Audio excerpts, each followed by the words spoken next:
नमस्कार प्यारे बच्चों, टीम प्रिंस के इस यूट्यूब चैनल पर आप सबका हार्दिक अभिनंदन है।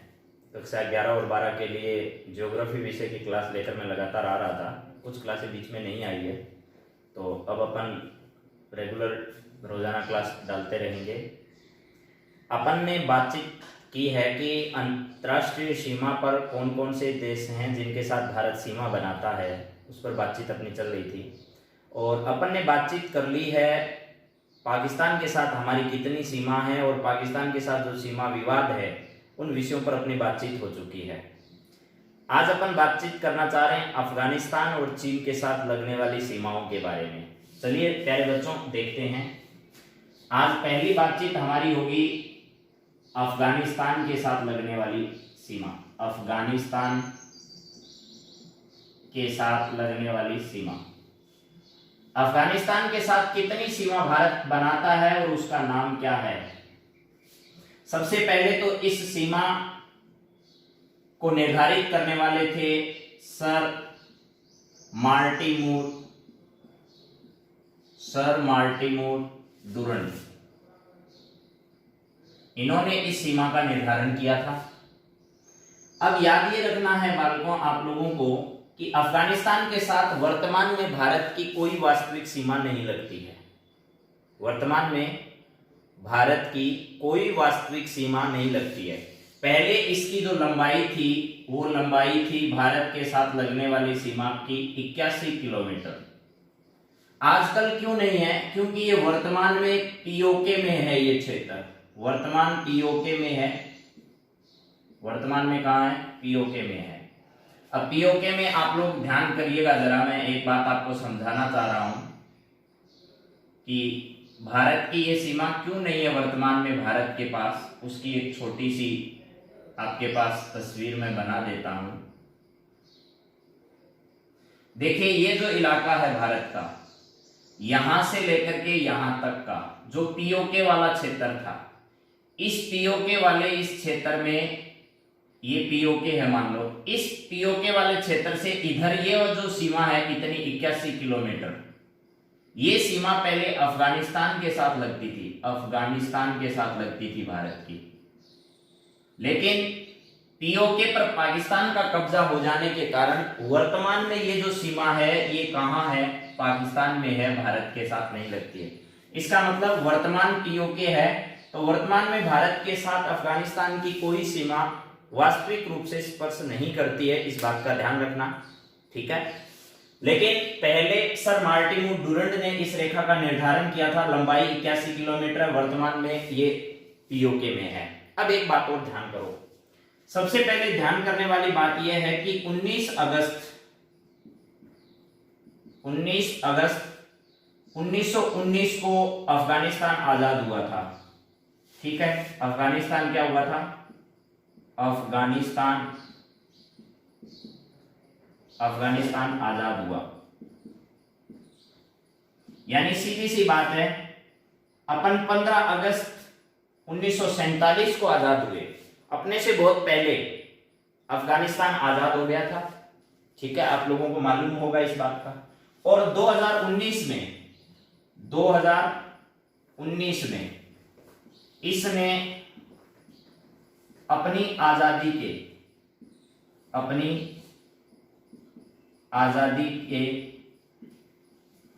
100 वर्ष पूरे किए हैं।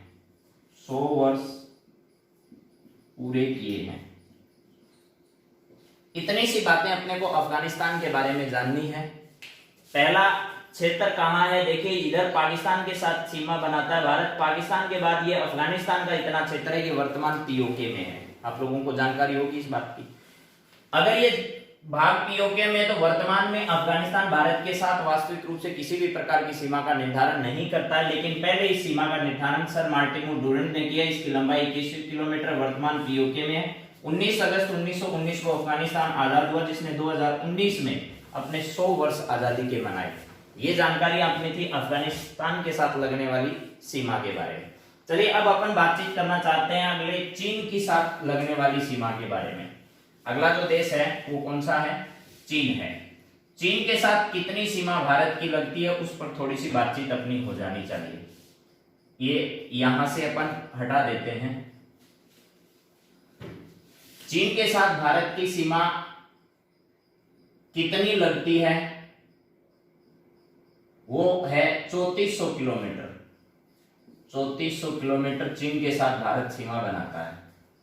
अब सुनिएगा जरा, ये 3400 किलोमीटर की जो सीमा है उसके बारे में आपको थोड़ी सी जानकारी इतनी बता देता हूं मैं कि यहां से लेकर यहां तक ये जो इलाका है इधर वाला, इसके बारे में जानना है अपने को। यहां तक तो आपको बताया मैंने कि पीओके वाला क्षेत्र है। ये जो इलाका है वर्तमान में इस क्षेत्र की जानकारी होना बहुत जरूरी है आपको। इधर पड़ता है लद्दाख। क्या है? लद्दाख। लद्दाख के इधर वाली साइड में ऊपर है कश्मीर, और कश्मीर यानी श्रीनगर कह दो आप लोग। श्रीनगर ऊपर है और जम्मू जो है वो नीचे है। ठीक है, ये जम्मू नीचे की ओर है, लद्दाख ऊपर की ओर है। इधर से कुछ भाग ऐसा है और कुछ भाग ऐसा है।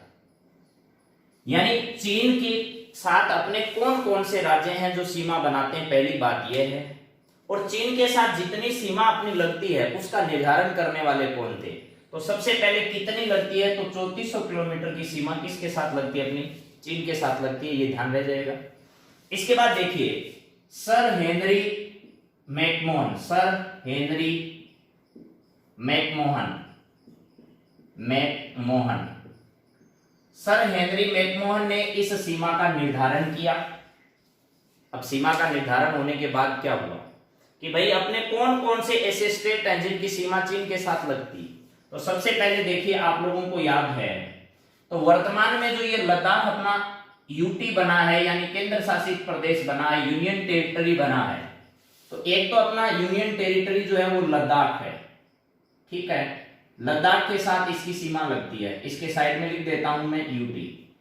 इसके बाद कौन कौन से राज्य हैं? तो उसके नीचे अगर चलोगे तो आपका एक राज्य है वो है हिमाचल प्रदेश। आपके पास अगर मैप है तो बहुत अच्छे से याद हो जाएगा। हिमाचल प्रदेश है उसके नीचे। उसके बाद है उत्तराखंड, और उत्तराखंड के बाद इधर से जब चलोगे तो इधर और किसी राज्य से नहीं लगेगा। ये जो अपना राज्य है ये है सिक्किम। इस सिक्किम से इसकी सीमा टच होती है सिक्किम के साथ। इसके बाद आगे चलोगे तो अरुणाचल प्रदेश है, अरुणाचल प्रदेश। ये इतने भारत के राज्य हैं। ये तो क्या है? राज्य हैं। और ये एक क्या है? यूटी यानी केंद्र शासित प्रदेश है। इन इतने के साथ 3400 किलोमीटर की सीमा कौन बनाता है? चीन बनाता है। ये तो सामान्य जानकारी है। 3400 किलोमीटर सर हेनरी मैकमोहन, और लद्दाख, हिमाचल प्रदेश, उत्तराखंड, सिक्किम और अरुणाचल प्रदेश। मैप को एक बार ढंग से देखोगे तो इधर वाली सारी जानकारी आपको याद हो जाएगी। ये तो हुई इस सीमा के बारे में जानकारी। अब मैं बातचीत करना चाह रहा हूं आपसे सीमा विवाद के बारे में। भाई चीन के साथ कौन कौन से विवाद हैं अपने? ठीक है, सीमा विवाद कह दो या विवाद कह दो, सीमा विवाद। चीन के साथ वर्तमान में अपने कौन कौन से विवाद है? सबसे पहला मुख्य विवाद तो अपना है इस क्षेत्र को लेकर। ठीक है, ये क्षेत्र कौन सा है? ये है अक्साई चीन। अक्साई चीन वाला क्षेत्र है। इसके साथ मैंने इधर एक एरिया और बनाया आपके लिए, ये वाला। इसकी जानकारी अगर आपको नहीं है तो भी अब होनी चाहिए। इसका नाम होता है नेफा। क्या नाम है? नेफा। अरुणाचल प्रदेश का वो भाग जो वर्तमान में चीन के पास है उसे तो नेफा बोलते हैं, और जम्मू कश्मीर का वो भाग जो वर्तमान में चीन के पास है उसे अक्साई चीन बोलते हैं। ये दोनों बहुत अच्छे से याद रखना। अब इसके पीछे की थोड़ी स्टोरी सुन लो आप लोग। पहला विवाद कौन सा है? अक्साई चीन वाला है, अक्साई चीन का है, और कौन सा है? नेफा का है। ये विवाद क्या है वो सुनो जरा। 1962 की जो अपनी लड़ाई हुई थी उसके बारे में थोड़ी सी जानकारी आपको बता रहा हूं। देखिए ये जो क्षेत्र अक्साई चीन और ये नेफा वाला है, ये चीन ने कब भारत पर कब्जा किया? तो सबसे पहले आपको याद होना चाहिए जब देश के प्रधानमंत्री पंडित जवाहरलाल नेहरू थे उस समय चीन के राष्ट्रपति चाउ इन लाई चाउ इन लाई, और भारत के प्रधानमंत्री थे उस समय पंडित नेहरू, पंडित जवाहरलाल नेहरू। इन दोनों के बीच में अच्छी दोस्ती हुई और दोनों देशों के बीच में हिंदुस्तानी चीनी भाई भाई के नारे उस समय लगने लगे। दोनों देश बहुत नजदीक थे एक दूसरे के। हुआ क्या कि चाउ इन लाई और पंडित नेहरू के बीच एक पंचशील समझौता हुआ। क्या हुआ? पंचशील समझौता। पंचशील समझौता। इस पंचशील समझौते में 5 शर्तें तय की गई। 5 शर्तें क्या क्या थी देखिएगा जरा। इस प्रकार की कुछ शर्तें थी कि हम एक दूसरे पर पहले आक्रमण नहीं करेंगे, एक दूसरे की सीमाओं में हस्तक्षेप नहीं करेंगे, दूसरे देश के आंतरिक मामलों में हस्तक्षेप नहीं करेंगे, इसके साथ साथ बिना किसी कारण से एक दूसरे पर आक्रमण नहीं करेंगे और एक दूसरे का आपस में सहयोग करेंगे, मित्रता बनाए रखेंगे। इस प्रकार की ये 5 समझौते चीन के राष्ट्रपति चाउ इन लाई और पंडित नेहरू के बीच में हुए, जिनको पंचशील समझौते के नाम से जाना जाता है। ये कब हुआ? ये हुआ 59 के आसपास। अब मैं ये बताना चाह रहा हूं आपको कि जब ये समझौता हुआ, उस समझौते के बाद चीन ने यहां एक देश है जिसका नाम है तिब्बत। कौन सा देश है? तिब्बत। इस तिब्बत पर आक्रमण कर दिया चीनियों ने। और चीन ने जब इस पर आक्रमण किया तो यहां बौद्ध धर्म के एक अनुयायी जिनका नाम है दलाई लामा, दलाई लामा, दलाई लामा, ये बौद्ध धर्म के अनुयायी है। वर्तमान में भी ये जीवित है और भारत में है दलाई लामा। आपने बहुत बार देखा होगा इनको टीवी पर। ये दलाई लामा यहाँ तिब्बत में रहा करते थे और बौद्ध अनुयायियों का देश है तिब्बत, आप लोगों को मालूम है। जब चीन ने तिब्बत पर आक्रमण किया तो ये दलाई लामा भाग कर कहां आ गए? भारत आ गए। और दलाई लामा ने चीन के इस आक्रमण का बहुत भारी विरोध किया। दलाई लामा जब भारत में आ गए तो उन्होंने हिमाचल प्रदेश में शरण ले ली। धर्मशाला नाम की एक जगह है हिमाचल में। कौन सी जगह? धर्मशाला। इस धर्मशाला नामक जगह में आकर क्या कर ली उन्होंने? शरण ले ली। शरण ले ली तो चीन ने यह कहा कि हमने आपसे पहले ही पंचशील समझौते में कह रखा है कि आप हमारे किसी भी मामले में हस्तक्षेप नहीं करोगे, लेकिन आप तो इस दलाई लामा को यहां शरण देकर तिब्बत के मामले में हमारे साथ हस्तक्षेप कर रहे हो, यानी आप पंचशील समझौते को क्या कर रहे हो? तोड़ रहे हो। और चीन ने इस पंचशील समझौते का उल्लंघन मानते हुए भारत पर 1962 में युद्ध कर दिया। भारत के साथ युद्ध की शुरुआत कर दी और पहले चीन ने हमारे पर आक्रमण किया। चीन ने जब आक्रमण किया तो उस समय हमारे पास इतने कुछ संपन्न साधन नहीं थे। हम बहुत जल्द पहले ही आजाद हुए थे, लेकिन हमारी स्थिति युद्ध लड़ने जैसी नहीं थी और चीन ने इस युद्ध में हमें हरा दिया। हमारी पराजय हुई इस युद्ध में।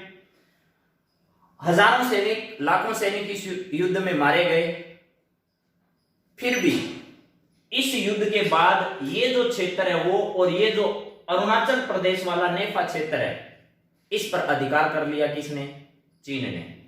तो अपने को ये याद रखना है 1962 की लड़ाई के कारण अपने को कौन कौन से क्षेत्र चीन को देने पड़े? तो अपने को एक तो देना पड़ा अक्साई चीन और एक देना पड़ा नेफा। कारण क्या था? कारण इतना ही था कि हमने दलाई लामा को यहाँ क्या दे दी? शरण दे दी। कहां के थे दलाई लामा? ये तिब्बत के थे। तिब्बत के बौद्ध धर्म के गुरु थे और इन्होंने हिमाचल प्रदेश धर्मशाला में शरण ली और इन्होंने, चीन ने यह कहा कि आप हमारे आंतरिक मामलों में हस्तक्षेप कर रहे हो, इस वजह से हम आप पर युद्ध थोप रहे हैं। और चीन ने 62 में हम पर युद्ध थोप दिया और हमारे वाला ये जो जम्मू कश्मीर, लद्दाख के ऊपर वाला ये जो क्षेत्र है वो, और ये जो नेफा वाला क्षेत्र है वो अपने अधिकार में ले लिया। तो ये जो सीमा है अक्साई चीन और नेफा वाला विवाद इतना है। अब दो छोटे छोटे विवाद हो रहे हैं जिनको बताकर आज की बात अपन यही खत्म करेंगे। दूसरी बात है अपना स्टेपी वीजा, स्टेपल वीजा जिसको बोलते हैं, स्टेपल वीजा। ये वीजा विवाद क्या है वो सुनो। चीन क्या करता है कि बड़ा चालबाज है। चीन यहाँ अरुणाचल प्रदेश के लोगों को और जम्मू कश्मीर का ये जो लद्दाख वाला क्षेत्र है, पूरे जम्मू कश्मीर वाले लोगों को अपने यहाँ व्यापार करने और पर्यटन के लिए आने वाले लोगों को स्टेपल वीजा प्रदान करता है। स्टेपल वीजा का मतलब यह है कि वो वहां के लोगों को ऐसा वीजा प्रदान करता है जिससे उनको घूमने में बड़ी आसानी हो। भारत के अन्य किसी क्षेत्र के नागरिकों को वैसा वीजा प्रदान नहीं किया जाता है, यानी बहुत सारी चीजों में स्टेपल वीजा के दौरान छूट मिलती है, ठीक है, आसानी से वो वीजा उपलब्ध हो जाता है उन लोगों को। तो ये जम्मू कश्मीर के लोग और अरुणाचल प्रदेश के लोग चीन आसानी से आ जा सकते हैं। इसका भारत ने भारी विरोध किया। भारत ने कहा कि हमारे जम्मू कश्मीर और लद्दाख, जम्मू कश्मीर के इन लोगों को और अरुणाचल प्रदेश के लोगों को आप ऐसा क्यों दे रहे हो? भारत के अन्य लोगों को भी दी, लेकिन चीन की ये चाल है कि अरुणाचल के लोग और जम्मू कश्मीर के लोग ज्यादातर वहां जाकर रहने लगेंगे और व्यापार करेंगे। तो एक समय ऐसा आएगा जब ये लोग हमारे साथ मिलने का समर्थन करेंगे। तो चीन की ये चाल है कि अरुणाचल प्रदेश और जम्मू कश्मीर को अपने साथ मिलाने के लिए ही कौन से वीजे का प्रावधान कर रहा है? स्टेपल वीजे का। अगला विवाद सुनिए 3 नंबर। अगला विवाद जो चीन के साथ अपना है, उस विषय पर आपको एक ही बात ध्यान रखनी है बस, कि चीन एक नाम लिखते अपन स्ट्रिंग ऑफ पर्ल्स, जिसको कहते हैं मोतियों की माला। मोतियों की माला, ये क्या विवाद है वो सुनो। और एक चौथा और लास्ट है डोकलाम विवाद। डोकलाम विवाद, तो पहले मैं डोकलाम विवाद पर बात कर लेता हूं, उसके बाद अपन इधर वाले क्षेत्र पर आएंगे। डोकलाम विवाद क्या है? ये भी चीन और भारत के बीच में, देखिए जल्दी से समझ में आ जाएगा आपको डोकलाम विवाद क्या है। यहां अपना एक राज्य है सिक्किम, ये सिक्किम है। यहां से इधर से म्यांमार से होते हुए और इधर के रास्ते पाकिस्तान के थ्रू एक सड़क बना रहा है, कौन? चीन। और इस सड़क में क्या करता है कि वो यहां एक जगह है जिसका नाम है डोकलाम, जो इधर अपने सिक्किम के साथ, इधर भूटान के साथ, यहां भूटान है तो इस भूटान के साथ ये 3 देशों के साथ सीमा बनाता है। ऐसा क्षेत्र है कौन सा? डोकलाम। डोकलाम कौन कौन सा? यहां डोकलाम है तो ये भूटान के साथ, देखिए भूटान है यहां, इस भूटान के साथ, इधर सिक्किम के साथ और इधर चीन के साथ, ठीक है। इन तीनों देशों के साथ सीमा बनाता है। और यूएन का एक चार्टर है, यूएनओ का एक चार्टर, उसमें लिखा है कि अगर किसी क्षेत्र के साथ 3 देशों की सीमाएं लगती है तो उस पर किसी एक देश का अधिकार नहीं होगा, वो एक देश काम में नहीं ले सकता उसको। इस यूएन चार्टर के दौरान अब ये क्या हुआ कि चीन यूएन चार्टर तो भूल गया और इसने भूटान और भारत को कब्जे में करने के लिए ये जो सड़क मार्ग था इसको ऐसे मोड़कर इस डोकलाम से गुजारने का निश्चय कर लिया। क्यों कर लिया? क्योंकि यहाँ बहुत गहरी घाटियां हैं, उन घाटियों से होकर ये रास्ता आसानी से गुजारा जा सकता है। इस वजह से चीन ने इस डोकलाम पर अपना अधिकार जता दिया। तो भारत ने यूएनओ चार्टर का हवाला देते हुए ये कहा चीन से कि आप डोकलाम से अपनी सड़क को नहीं गुजार सकते। इसी को लेकर ये जो डोकलाम क्षेत्र है ये चीन और भारत के बीच में क्या हो गया? एक विवादित क्षेत्र हो गया। अब अंतिम बात मैं आपसे करने वाला हूं, मोतियों की माला या स्ट्रिंग ऑफ पर्ल्स क्या चीज है, देखिएगा जरा। थोड़ी सी बात इस पर बता देता हूं आपको। मान लो ये अपना गुजरात वाला क्षेत्र होने के बाद इधर चला जाता है। यहां अपने पास एक देश है जिसको अपन मालदीव कहते हैं, इधर एक देश है यहां जिसको अपन बांग्लादेश कहते हैं, इसके बाद इधर एक देश है जिसको अपन म्यांमार कहते हैं, ठीक है, और इधर एक देश है जिसको अपन पाकिस्तान कहते हैं, नापाक इरादे जिसके वो कौन है? पाकिस्तान। इधर से फिर भारतीय महाद्वीप से बाहर एक देश है। अब देखिए इन सब देशों पर, यहां एक देश है जिसका नाम है श्रीलंका। इन सब देशों में जितने भी बंदरगाह थे उन बंदरगाहों को कौन खरीद रहा है? चीन खरीद रहा है। कारण क्या है? कारण यह है कि जब 1971 की भारत और पाकिस्तान का युद्ध हुआ था उस वक्त यहां एक क्षेत्र है, इंडोनेशिया और जकार्ता जो क्षेत्र है वहां एक क्षेत्र है और वो एक गलियारा है। उस गलियारे को 1971 की लड़ाई में चीन पार करके पाकिस्तान की सहायता करना चाहता था, लेकिन भारत ने क्या किया? भारत ने धमकी दी कि अगर आपने कोशिश की तो हम आपका रास्ता बंद कर देंगे और आप हिंद महासागर में कभी नहीं आ पाओगे। 1971 की लड़ाई में पाकिस्तान की सहायता नहीं कर पाया चीन, तो उसके बाद उसने क्या किया कि भारत को हिंद महासागर में घेरने के लिए ये बंदरगाह तैयार किए धीरे धीरे करके, ठीक है। इस बंदरगाह का नाम है जिबूती बंदरगाह। क्या नाम है? जिबूती। ये जिबूती बंदरगाह, फिर पाकिस्तान में ग्वादर बंदरगाह, फिर यहां म्यांमार में मालदीव में एक बंदरगाह फिदू, उसके बाद यहां श्रीलंका में एक बंदरगाह हम्बनटोटा।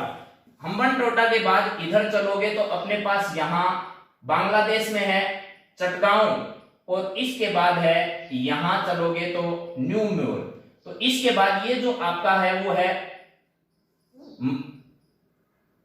इस पूरी श्रृंखला को अगर अपन देखें तो आपको लगेगा कि ये एक माला जैसी नजर आएगी। ठीक है, ये सभी देशों के बंदरगाह इस प्रकार चीन ने आपस में जोड़ दिए और हिंद महासागर में भारत की शक्ति को क्या करने की कोशिश की जा रही है, कमजोर करने की कोशिश की जा रही है। और ये जो माला आपको ऐसी दिखाई दे रही है, इसी माला का नाम रखा गया मोतियों की माला, यानी string of pearls, string of pearls. ठीक है, तो इस प्रकार चीन और भारत इस पर आपत्ति दर्ज करा रहा है, और इसको खत्म करने के लिए भारत ने यहां एक देश है जिसका नाम है ईरान, यहां अपना एक चाबार पोर्ट तैयार कर लिया है। अब भारत को इस स्ट्रिंग को तोड़ने का मौका मिल गया, क्योंकि भारत सीधा यहां से ईरान जाएगा, और ईरान में जो बंदरगाह उसका नाम है चाबहार बंदरगाह। जो पीछे एक एग्जाम हुआ आरपीएससी का, उसमें पूछा गया कि भारत ईरान में ऐसा कौन सा बंदरगाह तैयार कर रहा है जो इस स्ट्रिंग ऑफ पर्ल्स का विपक्षी जवाब होगा, तो वो आपका है चाबहार बंदरगाह जो भारत ईरान में तैयार कर रहा है। आज का वीडियो आपको पसंद आया होगा। ठीक है, जय हिंद, जय भारत। आप तैयारी